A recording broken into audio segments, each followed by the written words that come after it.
अस्सलाम वालेकुम everyone, welcome back to my YouTube channel. कैसे हैं आप सब? आई होप आप सब ठीक ठाक होंगे। अल्हम्दुलिल्लाह से हम भी ठीक हैं।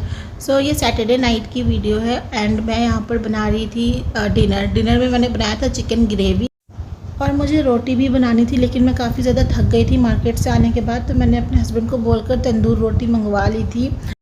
पहले तो हमने सोचा स्विगी या जोमेटो से ही ऑर्डर प्लेस कर देते हैं, हमारे लिए इजी हो जाएगा और मेरे हस्बैंड को जाना भी नहीं पड़ेगा लाने के लिए। लेकिन जब हमने ऑर्डर प्लेस करना स्टार्ट किया तो इतना ज़्यादा प्राइस हमें दिखा, लाइक जितनी रोटी हमने ऑर्डर करनी थी उस हिसाब से हमें प्राइस बहुत ज़्यादा लग रहा था। फिर मेरे हस्बैंड ने बोला कि मैं जा कर के ही ले आता हूँ। सबसे पहले हमने स्टार्ट किया था जोमेटो पर। जोमेटो पर एक पीस 35 रुपीज़ की थी एंड हमने लेनी थी 5 पीसेस, तो हमने 5 पीसेस ऐड किए एंड हम फिर एक स्टेप और आगे को बढ़े। तो एक स्टेप आगे बढ़ने के बाद कुछ कूपन वगैरह अवेलेबल था, तो हमने कूपन अप्लाई किया एंड फाइनल प्राइस 148 आया। फिर भी हमें बहुत ज़्यादा लग रहा था कि 5 रोटीज़ के अकॉर्डिंग ये प्राइस बहुत ज़्यादा था। देन हमने नेक्स्ट ना स्विगी पर चेक किया, तो स्विगी पर भी लाइक कुछ ऐसा ही था, बट स्विगी पर ना एक पीस रोटी 20 रुपीज़ की थी। तो इस पर भी हमने 5 पीसेस ऐड किए जितने हमने लेने थे। एंड जिस रेस्टोरेंट से हमने जोमेटो पे चेक किया था ना, सेम वही रेस्टोरेंट से हमने स्विगी पे चेक किया था, ताकि हमें प्राइस डिफरेंस एग्जैक्टली पता चल सके। सो हमने यहाँ पर भी एक स्टेप आगे लिया और इस पर कोई कूपन वगैरह अवेलेबल नहीं था, तो टोटल एंड फाइनल प्राइस इसका 188 रुपीज़ हो रहा था। फिर हमने फील किया कि ये कुछ ज़्यादा ही लूट रहे हैं हमें, इससे अच्छा है कि मार्केट से ही ले लिया जाए। देन मेरे हस्बैंड मार्केट से लेकर के आए थे 5 पीस एंड लिटरली 5 पीस रोटी सिर्फ और सिर्फ 75 रुपीज़ में लेकर आए थे। इतना ज़्यादा ह्यूज डिफरेंस था प्राइस में। यहाँ से स्टार्ट हो चुका है नेक्स्ट डे। तो ये मॉर्निंग का टाइम था, लाइक आफ्टर ब्रेकफास्ट। कुछ बर्तन थे जिनको मैंने पहले से धुले हुए थे एंड कुछ बर्तन ब्रेकफास्ट के थे जो ऐसे भी रखे थे जिनको मैंने धुलने थे। और किचन की हालत इतनी बुरी थी, लाइक सैटरडे संडे वाले दिन अगर मैं ज़रा सा भी ध्यान नहीं दूँ तो पूरा किचन मेरा ऐसे ही बिखर जाता है। तो इन सबको मैंने फिर से क्लीन करना था। तो सबसे पहले मैंने स्टार्ट किया था बर्तन धुलने से और सारे बर्तनों को मैंने धुल करके रख दिया था। ज़्यादा कुछ बर्तन तो थे नहीं, थोड़े बहुत थे जिनको मैंने जल्दी जल्दी से साफ़ कर दिया था। उसके बाद फिर मैंने किचन काउंटर टॉप की क्लीनिंग स्टार्ट की थी। मैंने पहले तो सारी चीज़ों को साइड करना स्टार्ट किया और सारी चीज़ों को साइड करने के बाद फिर मैंने इसको अच्छे से क्लीन कर लिया था और जो भी इसके सामने टाइल्स वगैरह थे इनको भी मैंने अच्छी तरीके से साफ़ कर लिया था।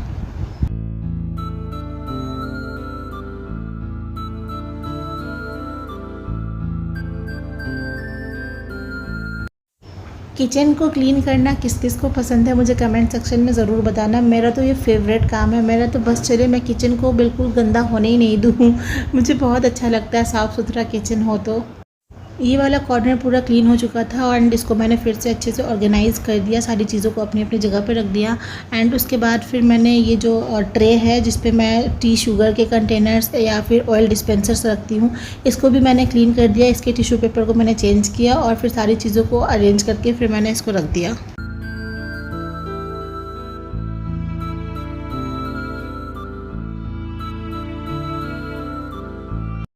इसी तरह मैंने इस साइड की भी क्लीनिंग स्टार्ट कर दी थी। सबसे पहले मैंने सारी चीज़ों को साइड पे रखा, उसके बाद फिर इसको मैंने क्लीन करना स्टार्ट किया। यहाँ की भी जो भी टाइल्स वगैरह थी इनको भी मैंने अच्छी तरीके से क्लीन कर दिया था।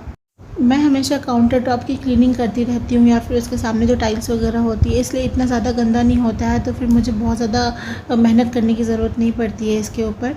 उसके बाद फिर मैंने ये वाला कॉर्नर स्टार्ट किया था। ये वाला कॉर्नर बहुत ज़्यादा मेस हो जाता है, तो ये वाला जो अचार का कंटेनर था मेरा ये खाली हो चुका था, इसमें का अचार सारा ख़त्म हो चुका था। उसके बाद ना मैंने ये वाले रैक की क्लीनिंग करनी थी। इस पे ना जंग लग गई थी, जिससे पानी लग जाता है, बर्तन कोई रखते हैं तो गलती से 1-2 बूंद पानी जहाँ पर लग जाता है ना, तो वहाँ पर ऐसे जंग लग जाता है। तो फिर मैंने कोकोनट ऑयल की हेल्प से इसकी क्लीनिंग कर दी। एक कपड़े में मैंने कोकोनट ऑयल थोड़ा सा लिया एंड उसको अच्छे से मैंने क्लीन करना स्टार्ट कर दिया एंड ये वाकई में बहुत इफ़ेक्टिव होता है, इससे क्लीन हो जाता है। हाँ, एक बार के यूज़ में तो नहीं होता लेकिन हो जाता है।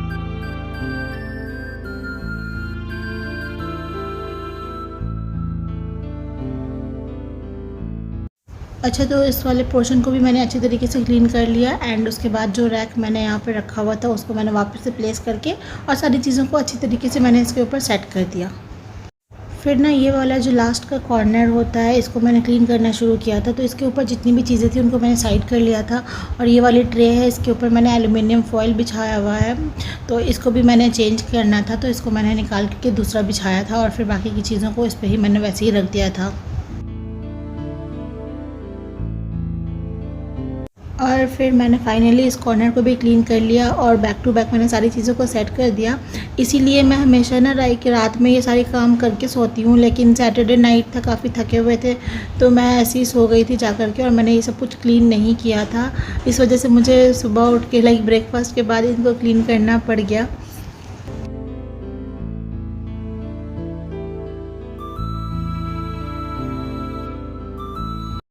वो वाले काउंटर टॉप को ना क्लीन करने के बाद फिर मैंने इस वाले की स्टार्टिंग करी थी। तो इस पे जो भी एक्स्ट्रा सामान था जो यहाँ पर नहीं रहता है बेसिकली, उनको मैंने यहाँ से निकाल दिया था और उसके बाद फिर मैंने इसको भी अच्छी तरीके से क्लीन कर दिया था।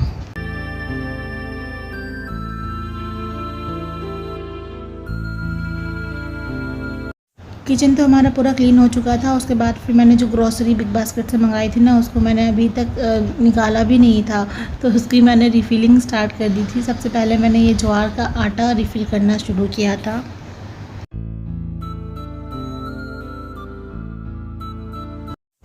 हमारा किचन हो या फिर घर हो, क्लीनिंग के बाद कितना अच्छा लगने लगता है, एकदम एक पॉजिटिव सी वाइब आने लगती है। जब तक ये क्लीन नहीं करती हूँ ना मैं अपने घर को, तब तक ना मैं बहुत लेज़ी सी हो के रहती हूँ। तो जैसे ही मेरे घर क्लीन हो जाता है, मैंने सारी क्लीनिंग कंप्लीट कर लेनी होती है, उसके बाद मेरे अंदर एनर्जी वापस आ जाती है।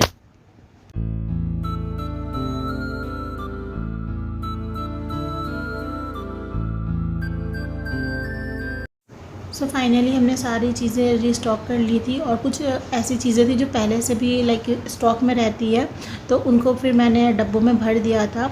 और कुछ चीज़ें मैंने बिग बास्केट से ऑर्डर करी थी, कुछ मेरे हस्बैंड लेकर आए थे। इस बार ना हमने मंथली ग्रॉसरी शॉपिंग अभी तक नहीं करी है, तो जैसे जैसे ज़रूरत पड़ती है वैसे वैसे सामान हम मंगा ले रहे हैं थोड़ा बहुत, और इससे चल जा रहा है। सो फाइनली मेरा पूरा किचन अच्छी तरह से क्लीन एंड ऑर्गेनाइज्ड हो गया था।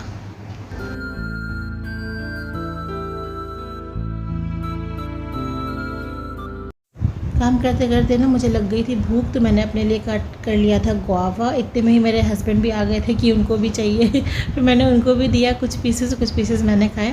सैटरडे वाले दिन मैंने बहुत बाहर का खा लिया था ना, तो बहुत ज़्यादा ही डाइटिंग की अपनी बैंड बजा ली थी। तो इसलिए मैंने सोचा कि चलो संडे वाले दिन थोड़ा कंपनसेट करते हैं। तो संडे वाले दिन मैंने बहुत लाइट सा मील लिया है। ब्रेकफास्ट में तो मैंने इडली खाई थी और उसके बाद से मैंने फिर कुछ नहीं खाया था। फिर मैंने ये गुआवा खाया था। एंड यहाँ पर मैं कर रही थी लंच बनाने की तैयारी। मुझे मेरे हस्बैंड के लिए आलू और मटर की सब्ज़ी बनानी थी, तो मैंने उनको मटर छीलने के काम पे लगा दिया था। मटर छीलने वाला काम मुझे बहुत मुश्किल लगता है, और ठंडी में ये सारे मुश्किल चीज़ें मार्केट में अवेलेबल भी होती है। फिर मैंने उनको ये वाला काम पकड़ा कर और मैं बाकी की सब्ज़ी बनाने की प्रिपरेशंस कर रही थी। मुझे तो ये फ़ायदा हो गया था कि सारे मटर इन्होंने छील दिए थे, तो मैंने इसमें से हाफ़ यूज़ किया और हाफ़ फिर मैंने फ्रीज़र में ही एज़ इट इज़ रख दिया। तो यहाँ पर मैंने सब्ज़ी बनने को रख दी थी। मसाला अच्छी तरीके से भून चुका था, तेल ऊपर को आ गया था, और इसी में मैंने मटर भी मिक्स कर दिया था। क्योंकि ये फ्रोज़न मटर नहीं है, फ्रेश मटर है, इसको गलने में काफ़ी टाइम लगता है। जो फ्रोज़न मटर होता है वो जल्दी से गल जाता है। तो मसाला भुनने के बाद फिर मैंने इसमें पानी ऐड करके ढक्कन से ढक दिया था, और उसके बाद जब ये गल गया था देन मैंने इसमें आलू मिक्स कर दिया था।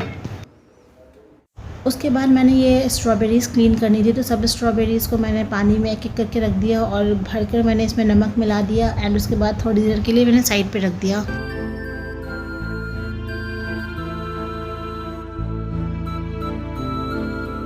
जब तक मैं लंच बना रही थी मेरे हस्बैंड लैपटॉप पर कोई काम कर रहे थे। तो यही होता है, सैटरडे संडे वाले दिन हम एक साथ बहुत सारा टाइम स्पेंड कर पाते हैं। बाकी वीकडेज़ में तो 5 दिन कुछ पता ही नहीं चलता कैसे टाइम ख़त्म हो जाता है। वो ऑफिस चले जाते हैं, मैं घर के कामों में लगी रह जाती हूँ। तो सैटरडे संडे वाला दिन हम पूरा अच्छे से इंजॉय भी करते हैं और एक बहुत सारी बातें भी करते हैं एक साथ। तो ये अच्छा भी लगता है, ये होना भी चाहिए। एनी हाउ, तो मैंने यहाँ पर ना पूड़ियों की तैयारी शुरू कर दी थी। तो मैंने सबसे पहले ये बड़ी सी रोटी बेल ली थी। आप भी सोच रहे होंगे पूड़ी बना रही है कि इतनी बड़ी सी रोटी, समझ नहीं आ रहा है। तो मैंने इसको बड़ा सा बेल लेना होता है, फिर मैं इसको ना कट करके इसका 4 पार्ट कर देती हूँ, और इस तरह से मेरे लिए बहुत आसान भी हो जाता है। छोटी छोटी पूड़ियाँ तल के मैं तैयार कर लेती हूँ।